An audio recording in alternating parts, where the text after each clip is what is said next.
किसी गांव में भोला और सावित्री अपने परिवार के साथ रहा करते थे। भोला एक सेठ के घर में काम करता था, लेकिन एक दिन सेठ भोला को काम से निकाल देता है और भोला की नौकरी चली जाती है। इसके आगे क्या होता है, जानने के लिए देखिए हमारी कहानी बहू का जादुई प्याज का खेत। भोला उस दिन काम से जल्दी घर आ जाता है। भोला के माता पिता घर के बाहर चारपाई पर बैठे थे। भोला की पत्नी उन्हें खाना खिला रही होती है। क्या बात है भोला, तू बड़ी जल्दी आज घर आ गया। कहीं काम बीच में छोड़कर तो नहीं आ गया? सेठ जी को बताकर तो आया है ना, नहीं तो वे गुस्सा होंगे। माँ, मैं काम बीच में छोड़कर नहीं आया। सेठ जी ने मुझे काम से निकाल दिया है। सेठ जी ने तुझे काम से निकाल दिया, लेकिन उन्होंने ऐसा क्यों किया? तुझसे कोई गलती हुई थी क्या? नहीं माँ, तुम तो जानती हो कि मैं अपना काम बहुत जिम्मेदारी के साथ करता हूँ। दरअसल सेठ जी ने शहर से कुछ लोगों को बुला लिया है। अब वही सेठ जी के यहाँ काम करेंगे। तो अब तू क्या करेगा? पिताजी, मैं कोई और काम ढूंढ लूंगा। ऐसा कहकर भोला अपनी पत्नी से कहता है कि वो उसके लिए भी खाना लगा दे। सावित्री, मेरा खाना लगा दो। ठीक है जी, आप बैठो, मैं आपके लिए खाना लेकर आती हूँ। सावित्री खाना निकालने के लिए रसोई में जाती है। तभी उसकी जेठानी वर्षा वहां आती है। तू क्या कर रही है सावित्री? मेरे पति काम से वापस आ गए, उनके लिए खाना निकाल रही हूँ। वर्षा ने भोला की बातें सुन ली होती हैं। वो जान चुकी थी कि भोला अब बेरोजगार हो चुका है। वो सावित्री से कहती है, मैंने आज तेरे और देवर जी का खाना बनाया ही नहीं। जो खाना बचा है वो मेरा और मेरे पति के लिए है। ठीक है, कोई बात नहीं भाभी, मैं अपने पति के लिए फिर से खाना बना लेती हूँ। सावित्री खाना बनाने जाती है, लेकिन इधर भोला आवाज लगाता है। क्या हुआ सावित्री? खाना लाने में इतनी देर कैसे हो गई? मुझे भूख लगी है, जल्दी खाना ले आओ। जी अभी लाती हूँ। सावित्री मन ही मन सोचती है कि अगर वो खाना बनाने लगी तो काफी देर हो जाएगी। तभी उसकी नजर रसोई में रखे प्याज के ढेर पर जाती है। प्याज के पराठे बना लेती हूँ, इनको पसंद भी आते हैं और इनका पेट भी भर जाएगा। सावित्री कुछ प्याज लेकर उनके पराठे बनाती है और भोला को खाने के लिए दे देती है। वो खुद भी प्याज के पराठे खा लेती है। लेकिन उस दिन के बाद से घर में भोला और सावित्री की कोई नहीं सुनता था। सब उन्हें अनदेखा करने लगे। और तो और शांति और वर्षा घर के सारे काम सावित्री से करवाती। भोला जब काम की तलाश में निकल जाता, सावित्री जल्दी से हमारे लिए सूजी का हलवा बना दे और साथ में कुछ पकौड़े भी तल लेना। लेकिन भाभी, मैं अभी घर के दूसरे काम कर रही हूँ, हलवा और पकौड़े आप खुद बना लो। देख सावित्री, हम तुम दोनों पति पत्नी को मुफ्त का अनाज नहीं खिला सकते। इस घर में रहना है तो काम करना पड़ेगा। हाँ, अब जल्दी जल्दी हाथ चला, हलवा और पकौड़े बनाने के बाद घर के काम निपटा लेना। सास और जेठानी की बातें सुनकर सावित्री को बहुत दुख होता है। वो उनके लिए पकवान बनाने लगती है। थोड़ी देर के बाद जब पकवान बन जाते हैं तो वर्षा रसोई में आकर पूरे परिवार के लिए हलवा और पकौड़ी ले जाती है। लीजिए माँ जी, पिताजी, हलवा और पकौड़े खाइए। वर्षा बहू, सब हमारे लिए ले आई, कुछ भोला और सावित्री के लिए छोड़ा कि नहीं? पिताजी, हम उन्हें 2 वक्त की रोटी तो दे रहे हैं ना, अब ये सब उन्हें कौन खिलाएगा? काम के न काज के दुश्मन अनाज के। सावित्री ये सब सुन रही होती है, लेकिन कुछ भी नहीं कहती है। हमारे दुख के दिन न जाने कब दूर होंगे। काश हम भी हलवा पूरी खा सकते। ऐसा सोचकर उसकी आंखों में आंसू आ जाते हैं। गर्मी की तपती दोपहरी में भोला काम की तलाश में निकला था, लेकिन उसे कोई काम नहीं मिलता है। थका हारा वो घर आता है तो देखता है कि उसके घर वाले हलवा और पकौड़े खा रहे हैं और उसकी पत्नी घर का काम कर रही है। वो सावित्री के पास जाता है। आ गए आप? बैठिए, मैं आपके लिए पानी लेकर आती हूँ। सावित्री भोला को एक गिलास पानी लाकर देती है। सावित्री, तुम अभी तक घर के काम कर रही हो? नहीं तो, घर के काम तो वर्षा भाभी ने कर दिए थे, मैं तो बस रसोई की सफाई कर रही थी। मैं सब समझता हूँ। तुम मुझे कुछ नहीं बताती, इसका मतलब ये नहीं है कि मैं कुछ जानता नहीं हूँ। क्या करूँ जी, आप ही बताइए। आपके पास काम नहीं है, अब ऐसे में मैं आपसे घर की बातें बताऊंगी तो सुनकर आपको तकलीफ ही होगी। आप परेशान मत होइए, थोड़ी देर आराम कीजिए, फिर मैं आपके लिए खाना लगा दूंगी। तब तक मैं रसोई की सफाई कर लेती हूँ। थका हारा भोला चारपाई पर लेट जाता है और उसकी आंख लग जाती है। इधर सारा दिन घर का काम करने के बाद सावित्री भी थक जाती है और उसे भी नींद आ जाती है। लगभग 2 घंटे के बाद दोनों की नींद खुलती है। काफी देर हो गई है, हम तो बिना खाना खाए ही सो गए। आप हाथ मुंह धो लीजिए, मैं खाना लगाती हूँ। ठीक है सावित्री। सावित्री रसोई में जाती है तो देखती है कि सारे बर्तन खाली पड़े थे। लगता है आज भी सबने खाना खा लिया और हमारे लिए कुछ नहीं बचा। अब प्याज का ही सहारा है। सावित्री फिर से प्याज के पराठे बनाती है और दोनों पति पत्नी प्याज के पराठे खाते हैं। ये प्याज भी हमारे दुख की साथी बन गई है। जब देखो तब हम प्याज के पराठे खाते हैं। कम से कम हमारा पेट तो भर जाता है। काश मुझे कोई काम मिल जाता तो अच्छा होता, फिर हमें भी कुछ अच्छा खाने को मिलता। दोनों पति पत्नी हताश और परेशान थे। खाना खाकर भोला फिर काम की तलाश में निकल जाता है और सावित्री घर के काम में व्यस्त हो जाती है। रात का खाना बनाने के बाद वो बर्तन धो रही होती है। घर के सभी सदस्य सो चुके होते हैं। तभी उसकी नजर सब्जियों के पास रखी प्याज की टोकरी पर जाती है। वो वहां क्या चमक रहा है? अलग सी रोशनी दिखाई दे रही है। सावित्री बेहद डर जाती है। वो बर्तन धोना छोड़कर भोला के पास जाती है और उसे धीमी आवाज में जगाती है। सुनिए जी, उठिए। क्या बात है सावित्री? वो वहां रसोई में रोशनी दिखाई दे रही है। मुझे बहुत डर लग रहा है, जरा आप चलकर देखिए ना। भोला सावित्री के साथ रसोई में जाता है तो उसे भी प्याज की टोकरी पर कुछ चमकीला सा नजर आता है। वो उसके पास जाता है तो देखता है कि प्याज की टोकरी में सभी प्याज के ऊपर एक प्याज रखा होता है जिसमें से रोशनी निकल रही होती है। ऐसा प्याज मैंने पहली बार देखा है। क्या ये प्याज ही है? आपने सही से तो देखा है ना? हाँ, ये प्याज ही है, लेकिन ये इतना क्यों चमक रहा है? आप इसे बाहर फेंक दीजिए। मुझे तो ये कोई भूत प्रेत का भेजा हुआ प्याज लग रहा है। शायद तुम ठीक कह रही हो। भोला उस प्याज को फेंकने के लिए अपने हाथ में उठाता है और जैसे ही उसे खिड़की से बाहर फेंकने वाला होता है तभी प्याज बोल पड़ता है। अरे रे बोला, ये तुम क्या कर रहे हो? आवाज सुनकर भोला के हाथ से प्याज छूटकर जमीन पर गिर जाता है और प्याज के जमीन पर गिरते ही वहां उसी तरह के और भी कई चमकीले प्याज आ जाते हैं। हैं? ये क्या है? हमें यहाँ से भागना चाहिए, ये जरूर कोई भूत प्रेत है। तभी प्याज बोलता है। भोला और सावित्री, तुम दोनों को हमसे डरने की कोई जरूरत नहीं है। हम कोई भूत प्रेत नहीं बल्कि जादुई प्याज है। यही हमारी शक्ति है कि हम जहां भी गिरते हैं वहां हमारे जैसे अनेकों जादुई प्याज पैदा हो सकते हैं। हर एक जादुई प्याज एक एक दुख को खुशी में बदल सकता है।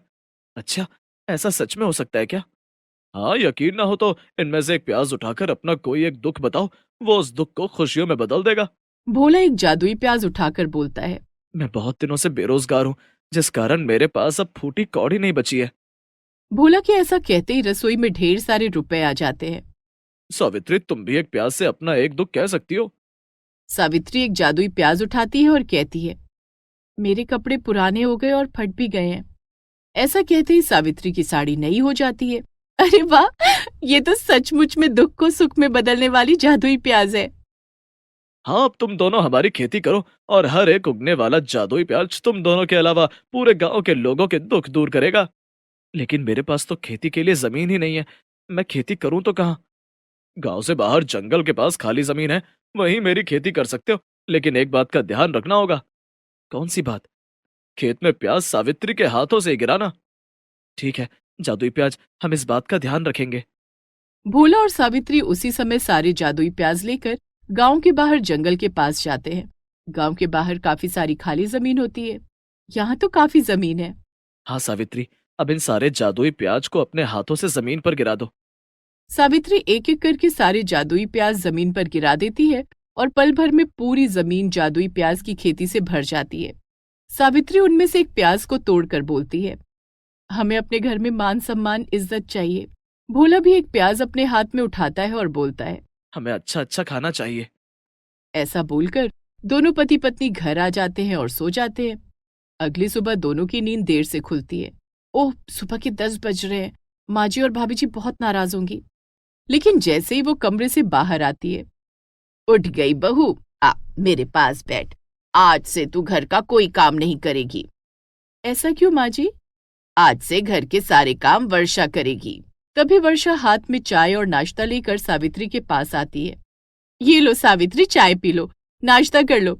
मैंने आज तुम दोनों के लिए हलवा पूरी बनाए। तुम नाश्ता करो, मैं देवर जी के लिए नाश्ता लगाती हूँ। सावित्री ये सब देखकर हैरान हो जाती है और सोचती है कि आज सूरज किधर से निकला है। लेकिन तभी उसे याद आ जाता है कि कल रात उसने जादुई प्याज से अपने घर में मान सम्मान और इज्जत मांगी थी और भोला ने अच्छा खाना। सुनिए जी, मैं सोच रही हूँ कि क्यों ना हम जादुई प्याज को बाजार में बेचें। हम लोगों को बताएंगे कि जादुई प्याज में दुख को सुख में बदलने की शक्ति है। तुम ठीक कह रही हो सावित्री।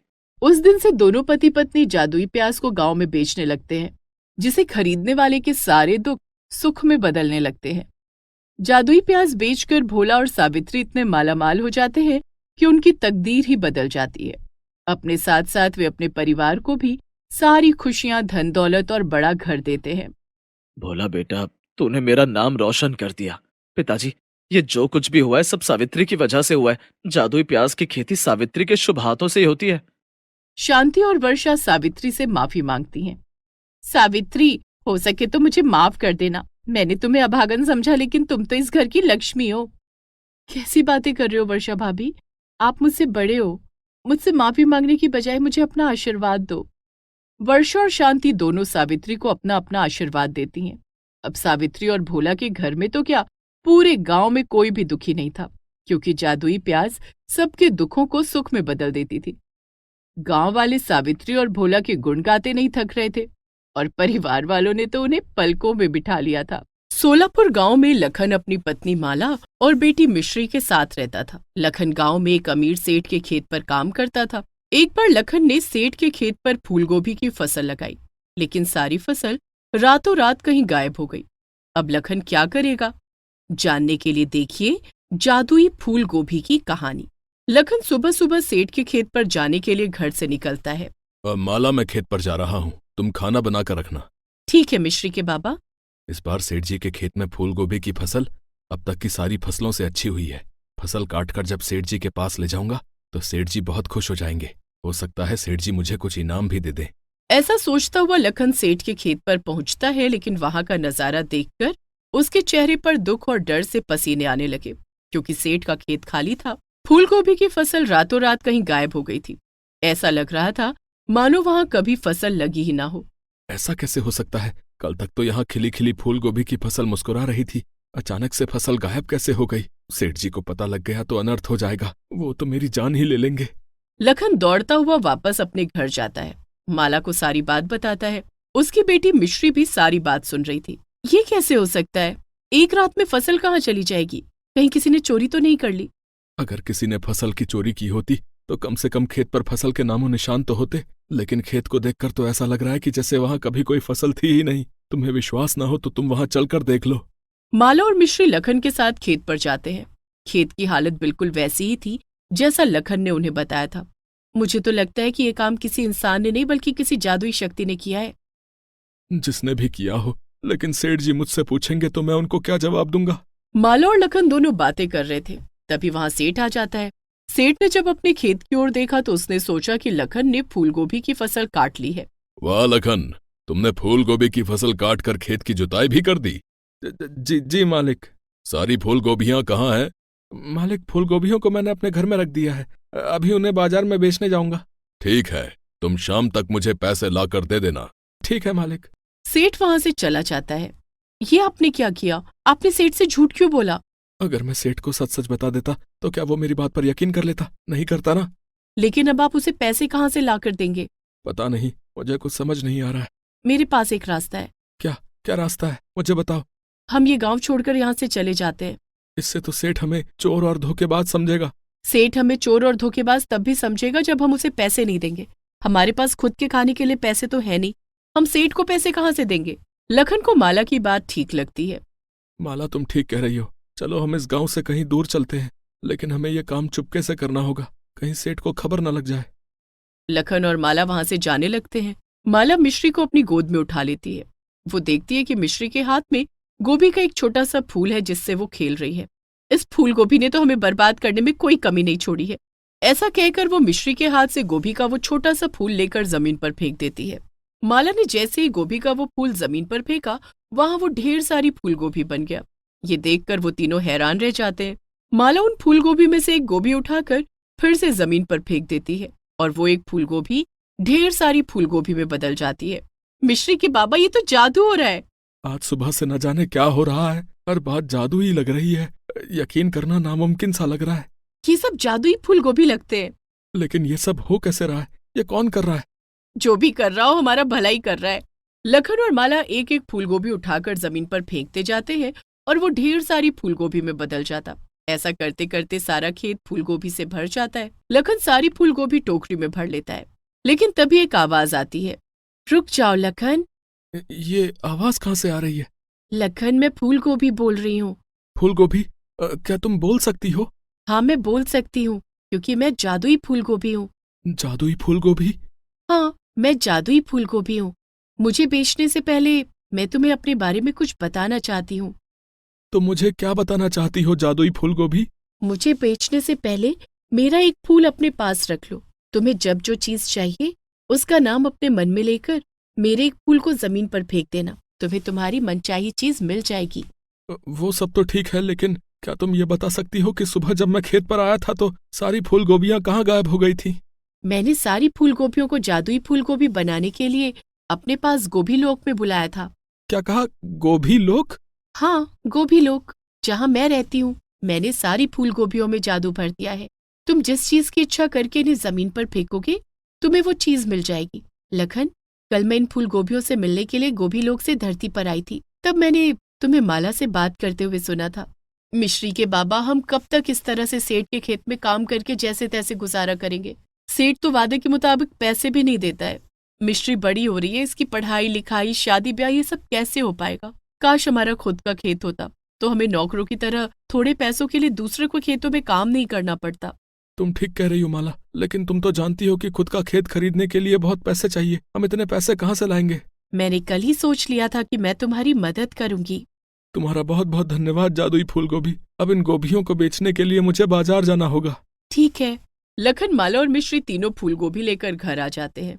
लखन एक जादुई फूल गोभी घर पर रखकर बाकी को बेचने के लिए बाजार चला जाता है। वो सारी फूल गोभी बेचकर शाम होने से पहले पहले सेठ को पैसे दे देता है। जब वो घर लौटता है, माला खाना लगा दो, बहुत जोरों की भूख लगी है। माला उसे खाना लाकर देती है। ये क्या, आज खाने में फिर सूखी रोटी और प्याज? सब्जी बनाने के लिए पैसे कहाँ हैं? न तो घर में तेल है न मसाले। लेकिन हमारे पास जादुई फूल गोभी तो है। क्या तुम्हें याद नहीं जादुई फूल गोभी ने क्या कहा था? हाँ, यही कि हमें जब जो चीज चाहिए उसका नाम अपने मन में लेकर गोभी के एक फूल को जमीन पर फेंक देंगे तो हमें हमारी मनचाही चीज मिल जाएगी। देखते हैं कि उस फूल गोभी की बात कितनी सच है। क्या वो हमें फूल गोभी के अलावा दूसरी चीजें भी दे सकती है? लखन जादुई फूल गोभी को हाथ में लेकर मन में सोचता है कि हम तीनों को खाने के लिए भरपेट पकवान मिल जाते तो कितना अच्छा होता। ये सोचकर वो फूल गोभी को जमीन पर फेंक देता है। तुरंत वहां पर पकवान से भरी 3 थालियां आ जाती हैं, जिसमें खीर, पूरी, पुलाव, सब्जी, मिठाई, रायता सब होता है। ये तो चमत्कार हो गया। ऐसा खाना तो शादियों में खाने को मिलता है। देर किस बात की है, चलो खाना खाते हैं। पूरा परिवार मिलकर खाना खाता है। बाबा, क्या जादुई फूल गोभी मुझे नए कपड़े और नए खिलौने भी लाकर देगी? हाँ मिश्री बेटी, जादुई फूल गोभी हमें सब कुछ लाकर दे सकती है। लखन ने जादुई फूल गोभी से मिश्री के लिए नए कपड़े और नए खिलौने मांगे। जादुई फूल गोभी ने वो भी दे दिया। मिश्री के बाबा, क्यों ना हम जादुई फूल गोभी से पैसे मांगकर खुद का खेत खरीद ले? तुम ठीक कह रही हो माला। लखन जादुई फूल गोभी से खेत खरीदने के लिए पैसे मांगता है। जादुई फूल गोभी उसे पैसे दे देती है। अब लखन अपने लिए बड़ा सा खेत खरीद लेता है, लेकिन जब वो सेठ को बताता है कि अब वो काम पर नहीं आएगा तो सेठ बहुत नाराज होता है। वो अपने आदमियों से पता लगाने के लिए कहता है कि आखिर लखन पैसे कमाने के लिए क्या कर रहा है। सेठ के आदमी पता लगाते हैं और सेठ को सारी बात बता देते हैं। जिस लखन के पास भरपेट 2 वक्त का खाना खाने के लिए पैसे नहीं थे, उसने खेत कैसे खरीद लिया? इतना ही नहीं मालिक, लखन का खेत आपके खेत से भी बड़ा है। ये बात सेठ को हजम नहीं होती। सेठ रात होने का इंतजार करने लगता है। रात होते ही वो सेठ लखन के खेत पर पहुंच जाता है, जहां वो देखता है कि लखन ने अपने खेत में फूलगोभी की फसल लगाई थी। सेठ ट्रैक्टर से सारी फसल को रौंद देता है, लेकिन फूलगोभियों का कुछ नहीं बिगाड़ पाता। थककर वो एक जगह खड़ा हो जाता है और फूलगोभियों को घूरने लगता है। तभी उसे ऐसा लगता है कि कुछ महिलाएं फुसफुसाकर बातें कर रही हैं। कौन है यहाँ? सेठ अपनी जान की खैर चाहता है तो यहाँ से चला जा। सेठ को लगता है कि खेत में चुड़ैलों का वास है। वो डर कर वहां से भाग जाता है। उसके जाते ही फूलगोभियां हंसने लगती हैं। अब सेठ यहाँ कभी नहीं आएगा। हमने उसे ऐसा सबक सिखाया है कि वो लखन की फसल को बर्बाद करने की हिम्मत दोबारा नहीं करेगा। सेठ ने फिर ऐसा कुछ भी नहीं किया। जादुई फूलगोभी की मदद से लखन दिन दूनी रात चौगुनी तरक्की करने लगा। मिश्री स्कूल जाने लगी। उन्होंने रहने के लिए पक्का घर बनवा लिया। लखन अब पैसे वाला बन गया। गांव के लोग उसे लखन सेठ और माला को सेठानी कहकर बुलाने लगे।